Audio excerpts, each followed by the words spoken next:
Hello everyone, my name is Jenna, but you guys can call me Jen. Welcome back to my channel, and welcome back to a very bright setup today. The lack of light is not an issue today, so we're back in my library, still with my wintry birdos, because why not?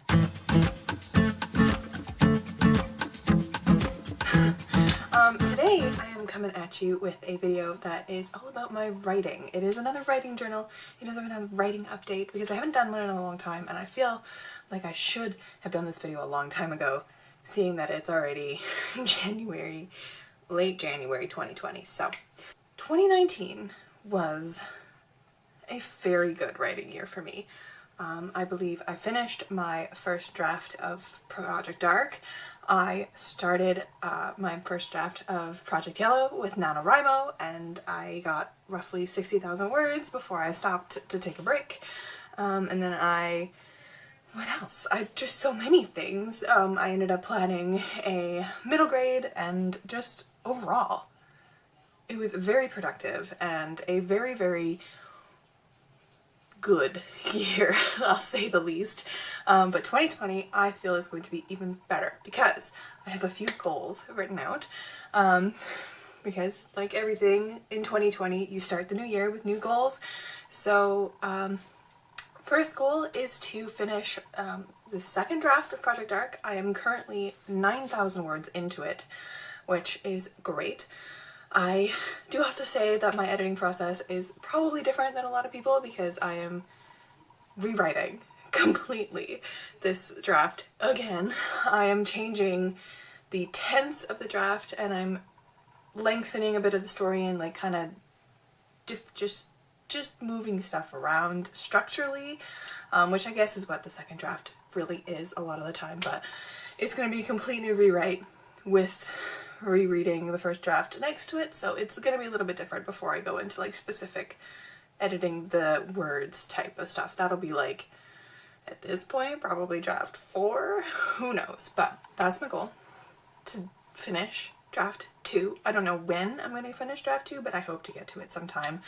I'm just going to slowly take it. Hopefully I can, like in my head, I have a 3-month kind of deadline for this because I feel like it should be faster because I have a lot of it written. Anyways, I feel like I'm going to be pulling a lot from my previous draft because I do really love the way that the previous draft went. It's just going to be rewriting a lot of it because, as I said, I am changing... Did I say it? I meant to say it. I'm changing the narrator style. I'm no longer doing first person. It's going to be third person, which is going to be a huge change. So, anyways, that's number 1. And number 2, I do want to finish Project Yellow. I am no longer really happy with the story and the way it's going, but that's what happens in first drafts. But I want to finish the first draft so I can go back and fix it and rethink it, and I just need to get this preliminary story out of my head so that I can have it on paper and read it. I don't know when I'm going to get to that this year, but it will be this year sometime in 2020. And I also want to possibly start thinking about querying, depending where Project Dark is. That is like a huge maybe. It's not even a goal, it's just I'm mentioning it here because if I put it into the universe, maybe it'll happen. But yeah, that's maybe really later in the year if I get to it. I really want to start making my dreams a reality. Other than just writing in my bedroom and keeping it secret. I want other people to read my work and I want to get it out there. So, fingers crossed. I also have a weird little goal of submitting more of my shorter works that I've written to literary prizes. I did that with a CBC short story prize last year in October, and I believe they're announced in the spring, so have yet to know if I won that, but I did submit a story, which I'm very proud about. And I want to do more of that. I want to perhaps craft more short stories because I do like having just a slice of a story, a slice of a narrative, and exploring that kind of venue, but my forte is novels for sure. Because when I get a story in my head, it kind of sticks and doesn't leave, so we'll find out. And I believe my last goal, I think, for 2020 is I want to participate in Camp NaNoWriMo and NaNoWriMo. I want to do Camp NaNoWriMo. I want to do a middle grade.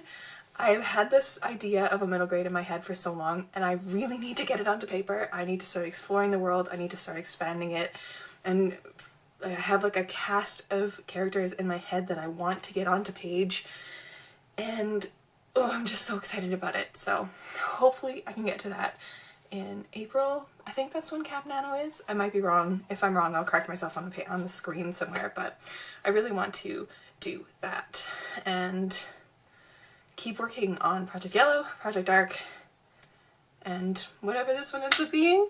I feel like it'll end up being like Project Dreams or something. Who knows, because that has something to do with this story. But yeah, so those are all my 2020 goals.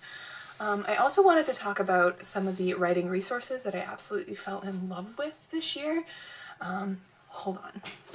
Alright, so number one, and a number one across the board, is going to always be Save the Cat Writes a Novel by Jessica Brody. This is my writing Bible.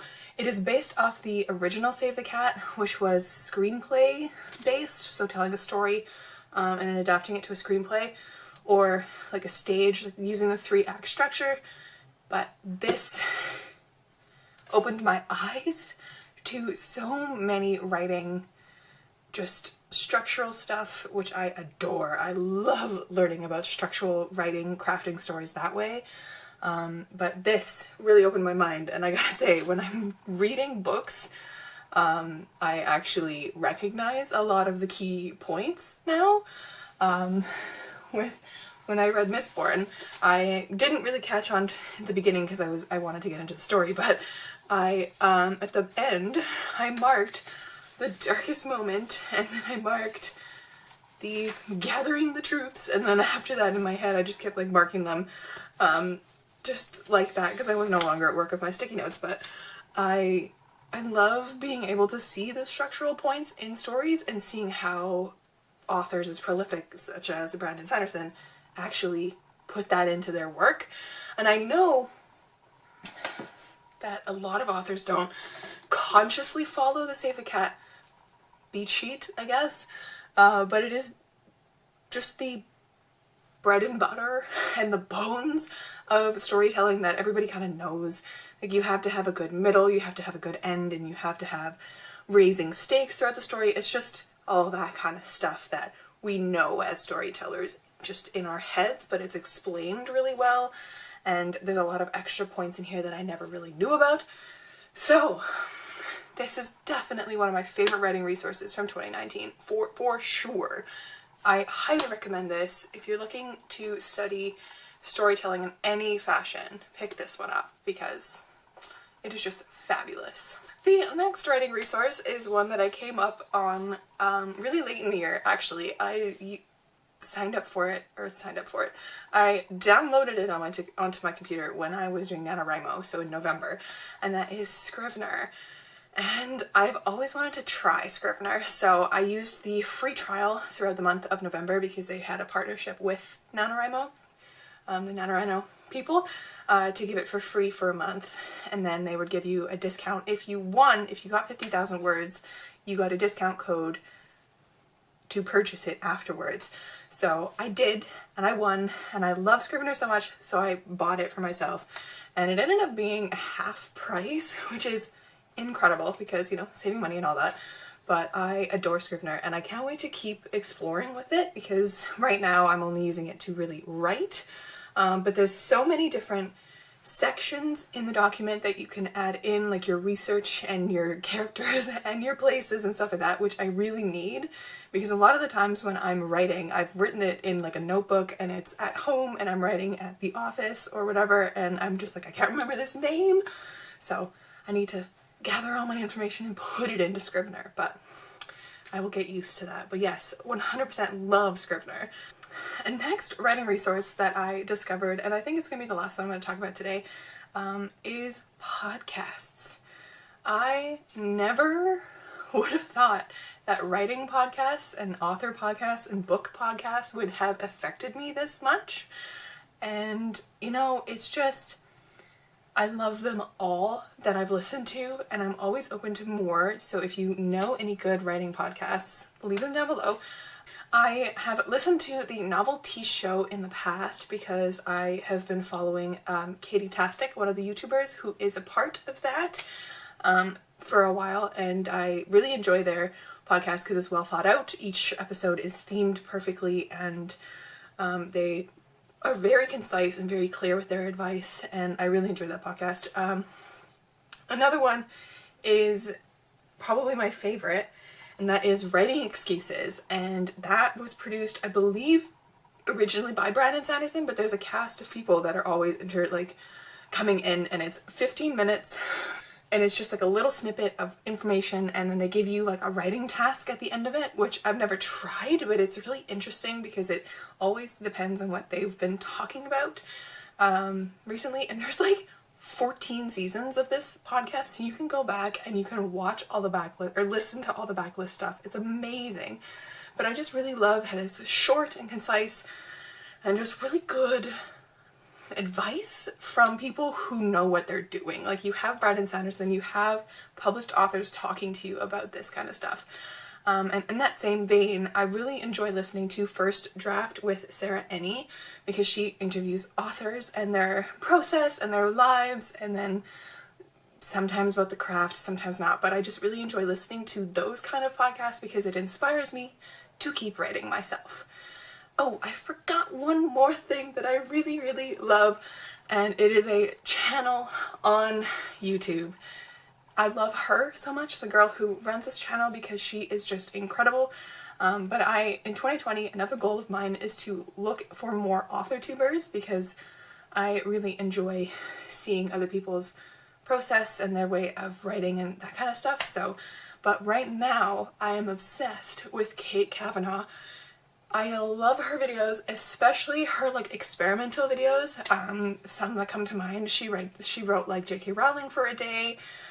She wrote like Stephen King for a day. She tried to do like changing up her writing routine, and I believe she just released a video that was her family controls her writing day, so she wrote till like 2 in the morning, and I haven't yet to watch that one, but it's on my watch list and I'm so excited about it. But I just love Kate Kavanaugh's videos.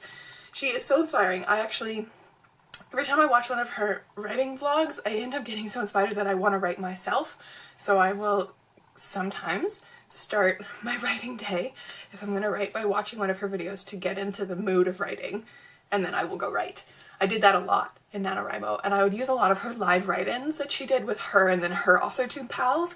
I would just kind of follow her on social media to see where she was actually going to be live on, and it was great because there's just something so motivating about writing with other people, even though and watching a video about it and then taking breaks.